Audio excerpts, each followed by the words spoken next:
সালাম আলাইকুম দর্শক, ইরান সম্প্রতিকালে চীন থেকে প্রচুর ক্ষেপণাস্ত্র এবং অস্ত্র পেয়েছে যথেষ্ট পরিমাণে। আকাশ প্রতিরক্ষা ব্যবস্থাও পেয়েছে চীন বিপুল পরিমাণে। এই আকাশ প্রতিরক্ষা ব্যবস্থা যে কোনো ইসরায়েল এবং বহিঃশত্রু যে কোনো আক্রমণকে 300 কিলোমিটার দূর থেকে নাকি ধ্বংস করে দিতে পারে।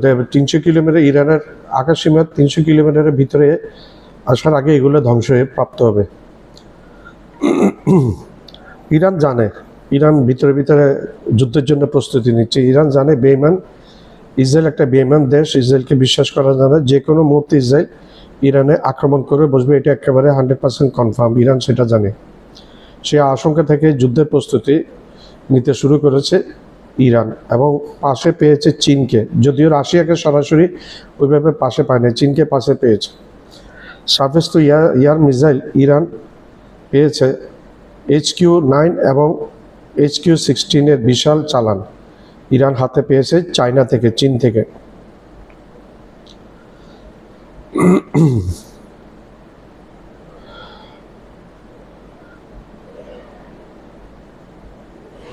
ইসরায়েল এখন বুঝতে পেরেছে ইরানের আকাশ প্রতিরক্ষা ব্যবস্থা, ইসরায়েলের কোনো সামরিক বিমান, কোনো ফাইটার প্লেন 300 কিলোমিটারের ভিতরে ঢুকতে পারবে না। যে কোনোভাবে চীনের এই প্রতিরক্ষা ব্যবস্থা, আকাশ প্রতিরক্ষা ব্যবস্থা ধ্বংস করে দিবে ইসরায়েলের আবার যে কোনো শত্রুর প্লেন, ফাইটার প্লেন এবং যে কোনো মিসাইলকে। ইরান চীনের সাথে মিলে তার আকাশ প্রতিরক্ষা ব্যবস্থা এমনভাবে সাজিয়েছে যা এই ব্যবস্থায় চীনকে পাশে থেকে সক্রিয় ভূমিকা রাখতে পারবে। এখন যুদ্ধ লাগলে শুধু ইরান লাগবে না, পাশে থেকে চীনও সক্রিয় ভূমিকা রাখবে।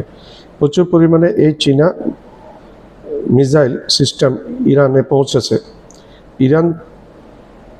চীন এখন জ্বালানি খাতে একটি গভীর কৌশলগত ব্যবস্থা গড়ে তুলেছে। এর ফলে মিডল ইস্টে, মধ্যপ্রাচ্যে সামরিক শক্তির ভারসাম্যের এক বড় পরিবর্তন হতে যাচ্ছে এবং দেখা যাচ্ছে সেটা। ইরান তৃতীয়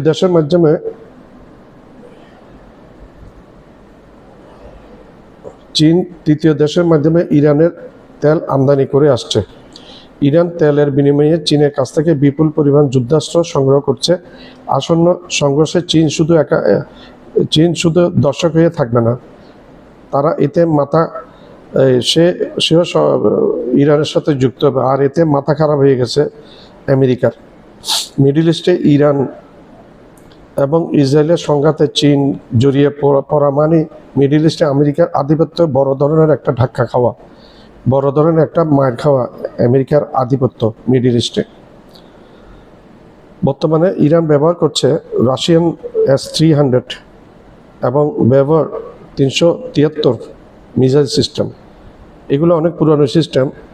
আমেরিকার F-35 মোকাবেলায়, স্টিল ফাইটারের মোকাবেলায় এই সিস্টেম খুব একটা কার্যকর নয় এবং যথেষ্ট নয়। এই কারণে চীনের কাছ থেকে HQ-9 এবং HQ-16 আসায় ইরানের আকাশ প্রতিরক্ষাকে এক নতুন মাত্রা দিয়েছে এবং মিডল ইস্টের সামরিক ভারসাম্য একটা বিপুল পরিবর্তন হতে যাচ্ছে। এই সিস্টেম অবশ্য পাকিস্তান এবং মিশর আগে থেকে চীনের কাছ থেকে এই মিসাইল সিস্টেম, আকাশ প্রতিরক্ষা ব্যবস্থা নিয়েছিল। চীনের ইসরায়েল বিরোধ ফ্রন্টে এসে গেছে সরাসরি চীন ইসরায়েল এবং ইরান যুদ্ধের ফ্রন্টে সরাসরি এসে গেছে। এর ফলে আমেরিকাকে 10 বার ভাবতে হবে কোনো কিছু করার আগে, কারণ চীন একটা পরাশক্তি যাকে আমেরিকা প্রচণ্ড ভয় পায়। রাশিয়াকে যেরকম ভয় পায়, চীনকেও ভয় পায় আমেরিকার এখন দাদাগিরি এখন নাই। এই একটা দুর্বৃত্ত রাষ্ট্র আমেরিকা, মার্কিন যুক্তরাষ্ট্র। আসসালামু আলাইকুম। আমার ভিডিওটা আপনারা লাইক করবেন, শেয়ার করবেন, সাবস্ক্রাইব করবেন।